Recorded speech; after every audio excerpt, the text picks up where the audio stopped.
Let us now take a look at how the project runs on an InfraRisk web-based platform. I will start by setting up a new project. Here, I'm using data from Shelby County, naming the project and selecting the model. Here you can see the interactive map of the selected region. This panel displays the network visualization. Once the project is created, it automatically opens to the hazard module section.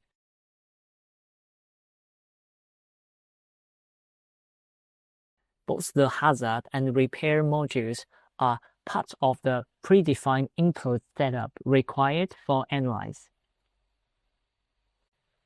Next, you can name the hazard you're creating. In this example, we are focusing on the earthquake scenario. You can set up magnitude, for instance, 7.5, and specify the epicenter either by entering the coordinates to simulate a real-world event or by clicking directly on the map. Here, we will just select a location at random. By clicking to view this hazard, you can see the resulting network damage and its impact. The interactive map includes a legend that clearly illustrated the change in capacity. In the top right corner, you can toggle different net layers to focus your analyze. For example, examining the affecting networks that near the epicenter, you can view the power and water networks separately or analyze them together for a more comprehensive picture. For the repair module, we follow the same steps, naming it and selecting the type. We can then define the crew strings and choosing a starting location, which can be set arbitrarily. Here, we will configure the crews for the water, power, and transport networks in advance to streamline the analyze later on.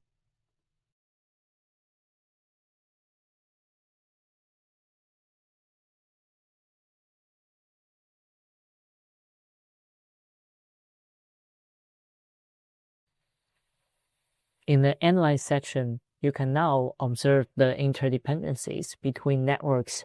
For example, how infrastructure like water pumps are affected by the power grid.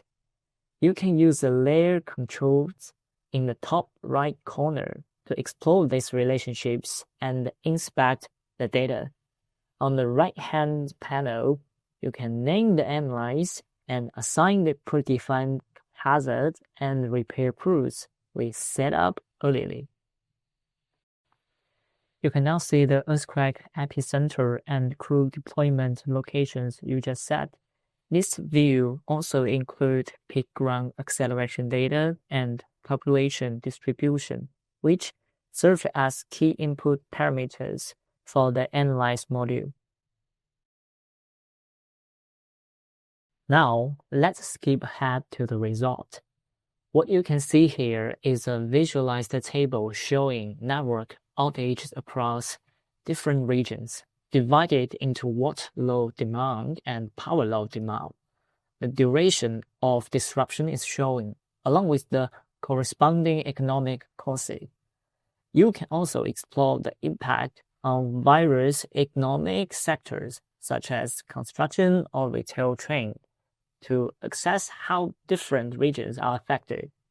By combining this with local land use patterns and dominant industries, the visual interface makes it easy to observe these changes, especially when comparing different scenarios. The comparison module, which allows you to evaluate damages under two different hazard scenarios, particularly useful when the earthquake locations are similar. Here, we select the side-by-side comparison view. With the legend, you can clearly see the difference in economic impact across sections. Variations in industrial structure and economic composition between regions become visually apparent. This offers valuable guidance for infrastructure investment strategies across different areas.